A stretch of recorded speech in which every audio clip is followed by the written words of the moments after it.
Salut les gars, j'espère que vous allez bien, j'espère que vous vous portez bien. Vous m'avez posé énormément de questions sur Instagram. Et comme d'habitude, ça va parler football et je veux répondre à vos questions. Les gars, le premier thème que vous m'avez demandé, c'est au sujet de Paul Pogba. Est-ce que Paul Pogba a fait le bon choix de retourner à la Juventus de Turin? Donc, moi, j'aime bien commencer à la base de tout. Paul Pogba quitte la Juventus, une Juventus glorieuse, une Juventus qui gagne des Scudetto, une Juventus qui va super loin en Ligue des Champions, dans les derniers carrés. Et voilà, c'est une Juventus intéressante, agréable à voir jouer, un Paul Pogba en pleine confiance. Donc, Paul Pogba décide de quitter cette Juventus pour rejoindre un Manchester en difficulté. Un Manchester qui a besoin d'air, un Manchester qui a besoin de renouveau. Donc, Paul Pogba vient comme le sauveur de Manchester United, comme une personne qui veut reconstruire ce club, ce théâtre des rêves. On sait très bien que les joueurs comme Wayne Rooney, comme Scholes, dès qu'ils sont partis de Manchester United, on a vu la pente descendante. Pendant ces années, on est bien d'accord que Paul Pogba a été très limite, a été par moments catastrophique dans certains matchs. On est d'accord qu'il n'a pas été épargné par les blessures. Et je ne sais pas si c'est par rapport à son hygiène de vie, par rapport à son sérieux, par rapport à sa motivation. On a vu aussi quelques altercations avec José Mourinho. José Mourinho ne le titularisait plus. Donc on ne s'imaginait pas un Paul Pogba comme ça à Manchester United. Quand on pense au Paul Pogba de la Juventus de Turin, on ne peut pas s'imaginer que Paul Pogba pouvait tomber aussi bas. Et on a vu même des prestations plus que satisfaisantes avec l'équipe de France. Donc on se demandait en fait si le problème c'était pas Manchester United. Mais moi je pense qu'il était dans un contexte vraiment compliqué pour moi, Paul Pogba. Mais c'est pas seulement ça. J'avais l'impression qu'il y avait un petit manque en fait de sérieux, de discipline à certains moments quoi.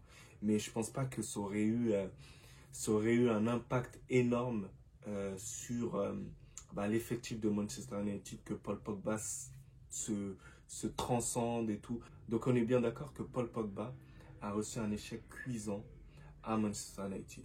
Donc c'est-à-dire qu'il fait le choix de retourner à la Juventus de Turin. À la Juventus de Turin qui est en difficulté. Une Juventus de Turin qui a, depuis des années, pas remporté ce Scudetto. Ils sont sur une pente clairement descendante, même s'ils ont recruté des joueurs assez agréables à avoir joué. Mais moi, je vois le truc un peu plus loin. Moi, je pense que Paul Pogba a fait le mauvais choix de rejoindre la Juventus de Turin. Pour moi, c'est un bon choix de quitter Manchester United, mais pas pour rejoindre la Juventus de Turin qui est en difficulté. En fait, regardez bien le truc. Paul Pogba, au niveau choix de carrière, pour moi, j'arrive pas à comprendre. Il va au pire Manchester United de la décennie. Par la suite, il s'en va vers la pire Juventus de la décennie. Donc il y a un moment donné où Pogba a besoin d'être dans une équipe dominante, dans une équipe où ça joue, dans une équipe déjà en place pour moi. C'est pas Paul Pogba qui fera le changement d'une équipe. Pour moi, Paul Pogba a besoin d'un milieu de terrain beaucoup plus défensif, d'un milieu de terrain beaucoup plus travailleur comme un N'Golo Kanté en France. Donc moi, j'aurais préféré un Paul Pogba dans une équipe un peu plus joueuse, un peu plus bonne techniquement, un peu plus en place, tout simplement. Donc, dans tous les cas, on verra ce que ça donnera. Dites-moi en commentaire ce que vous pensez de Paul Pogba, quel choix il devait faire, si vous êtes d'accord ou pas avec son choix, si vous pensez qu'il y aura un succès ou pas avec Paul Pogba. Moi, je reste très pessimiste par rapport à son choix et ses choix de carrière, j'arrive pas trop à comprendre. Donc, les gars, là, on va passer au deuxième sujet. Le deuxième sujet, vous m'avez parlé énormément de ça. Et c'est au sujet de Lukaku. Lukaku, son retour à l'Inter de Milan. Donc les gars, Lukaku, on est bien d'accord qu'il était à l'Inter de Milan. Il a obtenu ce Scudetto exceptionnel avec des joueurs de qualité. Et franchement, ça a fait du bien que, bon, il y a eu un changement de champion en Italie. Ils ont fait une super saison avec Lautaro Martinez, franchement incroyable. Par la suite, Lukaku décide de quitter le club parce que bon, il a envie de voir ailleurs, à mon humble avis. Il quitte l'Inter de Milan et vient à Chelsea en tant que superstar. Il n'a plus le statut d'autrefois à Chelsea. Donc on est bien d'accord que Lukaku doit marquer un certain nombre de buts pour ramener Chelsea le plus haut possible en championnat et en Ligue des Champions, sachant que pour moi, Lukaku n'a pas prouvé en Ligue des Champions. Donc c'était un choix assez risqué de la part de Chelsea. Mais franchement, lors de ses premiers matchs en Première Ligue, il était assez intéressant. D'ailleurs, pour son premier match, il marque son but en ayant fait un match très intéressant. Et d'ailleurs, ça continue pendant certains matchs, tout ça. Mais tout d'un coup, il est sur une pente descendante, avec des déclarations catastrophiques envers son entraîneur qui l'envoie directement sur le banc. On est bien d'accord que c'était catastrophique les déclarations qu'il a eues. Et franchement, d'un point de vue communication, j'ai pas compris pourquoi on n'a pas su bien gérer ce côté-là de Lukaku. Par la suite, même quand il rentre sur le terrain, il n'est pas aussi flamboyant. Pourquoi? Parce que selon moi, il n'a pas cette vivacité que demande le jeu de Chelsea offensivement.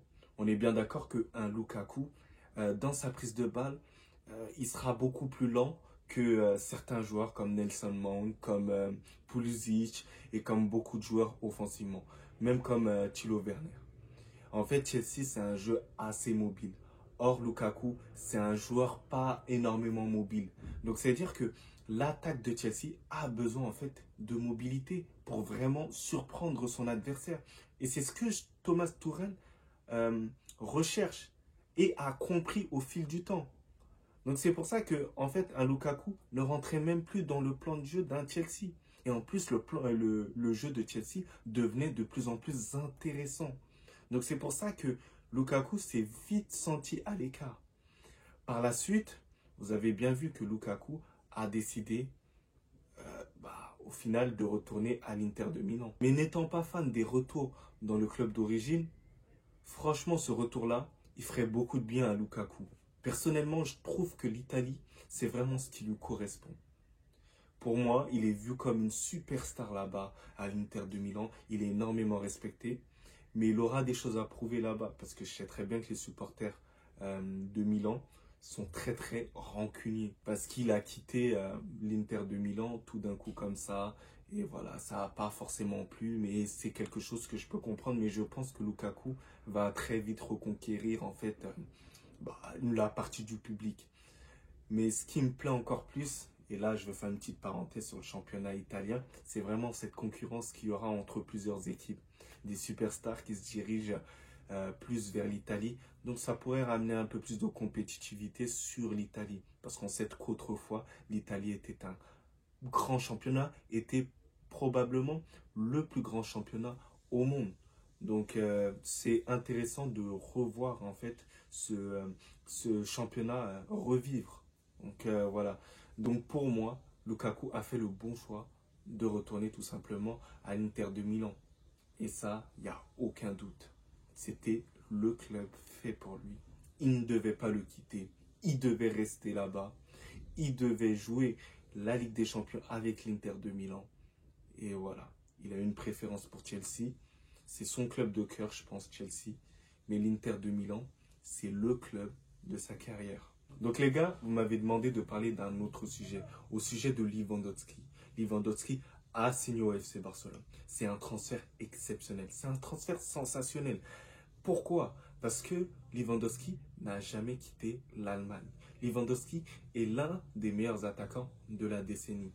Lewandowski a failli gagner le Ballon d'Or. Bref, année qui a été annulée par France Football, mais il devait avoir ce Ballon d'Or. Donc ça veut dire que Lewandowski qui quitte l'Allemagne pour directement partir en Espagne pour pouvoir concurrencer le Real Madrid et s'installer au FC Barcelone, club qu'il a humilié autrefois. C'est incroyable, c'est sensationnel. C'est vraiment, ce que le Barça a fait, c'est vraiment très puissant. Ils ont montré qu'en fait, le Barça, en fait, c'est une grandeur exceptionnelle. N'importe quel joueur rêve de jouer au FC Barcelone. Mais là, on l'a très bien vu. Lewandowski a très clairement forcé pour venir au FC Barcelone. Dites-vous que le Bayern ne pouvait rien faire. Ça montre la force que le FC Barcelone a par rapport au Bayern Munich d'un point de vue euh, médiatique, d'un point de vue tout ce que tu veux, quoi. Donc, c'est-à-dire que le FC Barcelone, pour moi, fait son grand retour avec des recrues complémentaires comme Rafinha, avec des prolongations de joueurs comme Ousmane Dembélé, De Jong qui, selon moi, va être conservé dans le club, et comme signature, Franck Kessié, qui va ramener en fait cet impact et cette qualité technique. Donc, c'est-à-dire que ce sera en fait très intéressant pour le FC Barcelone. Et d'ailleurs, je suis très content pour eux. Comme ça relancera aussi cette compétitivité dans ce championnat de Liga. Et ça pourra que être bénéfique pour toutes les équipes espagnoles. Donc franchement, très bon choix du FC Barcelone d'avoir misé sur l'un des meilleurs attaquants de la décennie. Et je pense qu'il va faire très mal aux côtés de joueurs comme Ansu Fati, comme Pedri, comme Rafinha. Et voilà, même Rafinha, le recrutement de Rafinha est très intelligent. Il va ramener un peu plus d'imprévisibilité dans les attaques du FC Barcelone. Et c'est ce qui est recherché. Donc les gars, en tout cas, ça fera une concurrence mais monumentale entre Karim Benzema et Lewandowski. Parce que si Lewandowski vient aussi en Liga, c'est pour montrer et c'est pour essayer de montrer qu'il est plus fort que Karim Benzema. C'est vraiment aussi pour ça. Il veut tout péter en Espagne. Il veut aussi prouver aux gens qu'il soit en Allemagne, en Espagne, il est un grand attaquant. Parce qu'il y en a certains qui doutent du potentiel de Lewandowski s'il se casse de son club. Mais là, clairement, il a une volonté de prouver avant de finir sa carrière. Donc les gars, c'est la fin de ma vidéo. Donc n'hésitez pas à m'envoyer des DM sur Instagram pour quelques thèmes que vous voulez que j'évoque lors de mes vidéos. Donc c'est avec plaisir que j'en parlerai.